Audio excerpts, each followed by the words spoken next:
Hi, my friends. Today I want to present you a new story. Enjoy watching it. The restaurant smelled of lemon oil and candle wax, my mother's laughter weaving through the clatter of plates. I gripped my crutches, rehearsing each step in my mind.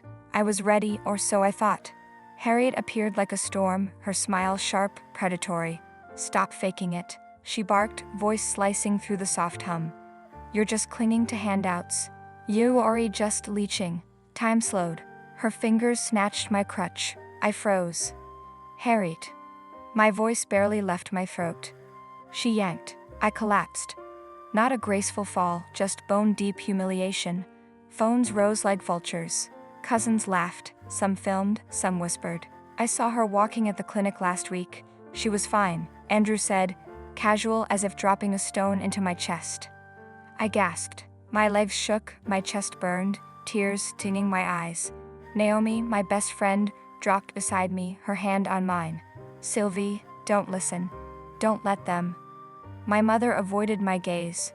Dad's focus remained on flipping burgers, oblivious. My heart slammed in my ribcage. I wanted to scream, to explain, look at my scans, my therapy logs, the nights I relearned how to stand. But the crowd's laughter swallowed my words. Each whisper, each phone lens, felt like a knife. And then I saw him, Dr. Nicholas Turner, my therapist, moving calmly through the crowd, hands in his pockets, eyes steady. There was a weight in his expression that promised the room would shift in 6 words. I clung to Naomi's hand, my hope fragile but alive. My heart raced. Could one man prove what the rest of them refused to see? Could he turn this theater of shame into a revelation? I didn't know yet, but I would soon. The murmur of whispers hung thick in the restaurant, heavier than the heat from the ovens. I still crouched on the floor, crutches abandoned, cheeks burning, every heartbeat echoing Harriet's accusations. And then, Dr. Nicholas Turner stepped forward, calm, collected. His gaze swept the room, silencing the laughter mid-chuckle. "Enough," he said softly, yet every head snapped to him. "I can show you the truth." The crowd stiffened. Naomi squeezed my hand, a lifeline of courage. Dr. Turner held up his phone. "This is from Tuesday," he said, tapping the screen. A video played, me in therapy, legs trembling, sweat beading on my forehead, each step a battle fought in silence. My crutches wobbling, my face taut with effort. No theatrics, no deceit, just pain, courage, survival. The room went still, silence heavier than any jeer. My mother's face paled. My father froze mid-flip, spatula in hand. Cousins lowered their phones, eyes wide, mouths slack. Even Harriet's triumphant smirk faltered. You're not faking?" whispered Joanna, barely audible. I don't know what to say," stammered Andrew, eyes glued to the screen. I stood slowly, crutches in hand, heart hammering, tears pricking at the corners of my eyes. My voice cracked. I fought every single step since the accident.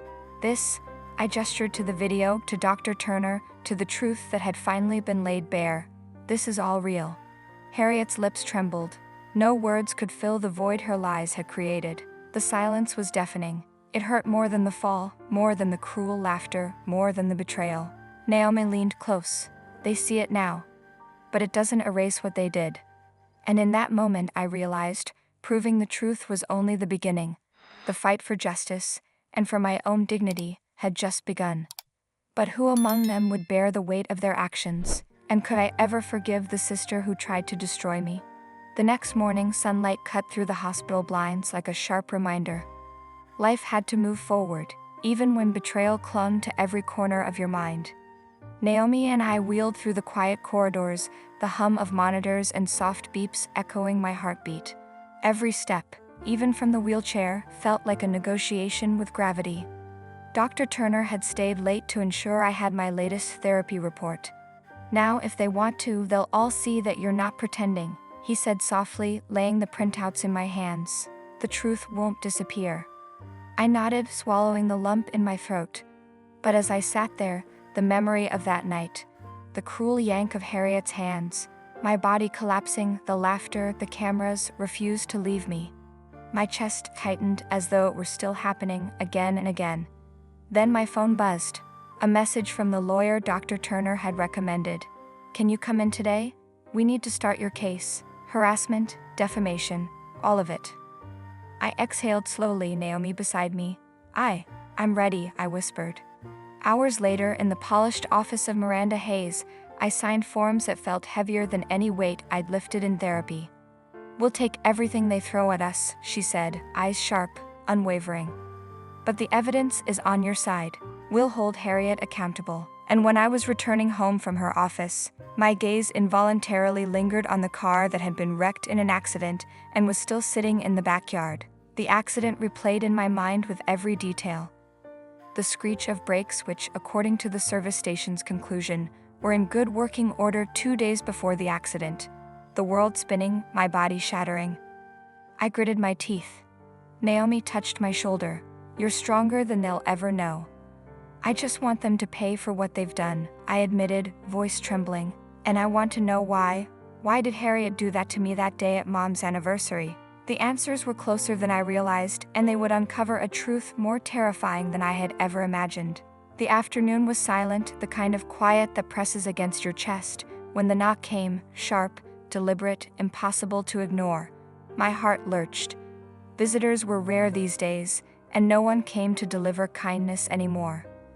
I wheeled myself to the door, Naomi close behind, both of us tense. A uniformed detective stood there, notebook in hand, eyes unreadable. "Sylvie Byrne?" he asked. His voice was calm but carried a weight that made my stomach flip. "Yes, that's me," I whispered.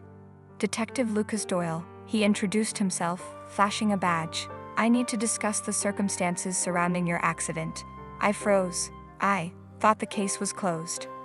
It was, he admitted, but new evidence has surfaced. Evidence that changes everything.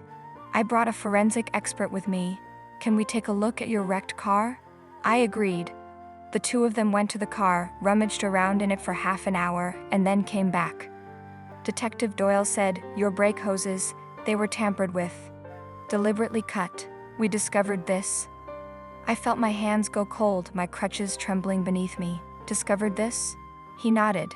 "Someone intended for you to crash. And all signs point to your sister, Harriet." The world spun around me, a dizzying mix of shock and disbelief. "Harriet, my own sister?" I whispered, tears brimming. But why? Envy, jealousy. All the pieces I had tried to dismiss suddenly snapped into place. The late-night calls, the mocking laughter, the cruelty. It wasn't just me being paranoid. Naomi squeezed my shoulder. "You're not imagining this, Sylvie. It's real." I swallowed hard, trembling. I can't believe she would try to kill me. And yet, as Detective Doyle handed me the preliminary report, I realized that Harriet's betrayal was only the beginning. And uncovering the full truth would reveal horrors even I wasn't prepared to face. The courtroom was tense, a thick silence hanging over every bench. Harriet sat across from me, jaw tight, eyes cold, as if daring anyone to believe she hadn't tried to ruin my life. My palms gripped my crutches, not from weakness, but from sheer determination. "Your Honor," my lawyer said, voice firm, "the defendant deliberately sabotaged her sister's vehicle, causing a life-altering accident. The harassment, the lies, and the emotional torment are well documented. Justice must be served." Harriet's smirk faltered, but she didn't break. My heart raced as the jury foreman rose. "We find the defendant guilty of attempted murder, harassment, and defamation." Relief and sorrow collided within me. 12 years. 12 years for a sister who had once been my closest ally. Tears streamed down my face, but I didn't care. The whispers, the laughter, the cruel accusations, they no longer held power. Outside the courthouse, my friend Naomi wrapped me in a tight hug. "You've endured so much, Sylvie. You're stronger than anyone could have imagined." I nodded, feeling the weight of the past year, the hospital visits, the therapy sessions, the lawyer consultations, finally give way to a quiet, steadfast strength. The accident, the betrayal, the courtroom drama, they had all led me here. I knew this was just the beginning. My blog, my advocacy for those with invisible disabilities, the stories I would share, they would give voice to countless others who had been doubted and dismissed. Justice had been served, but my life, my true life, was only just beginning. Friends, what do you think of this story? Write your opinion in the comments. Would you like more stories? Don't forget to subscribe and hit the bell button so you don't miss any videos. See you tomorrow.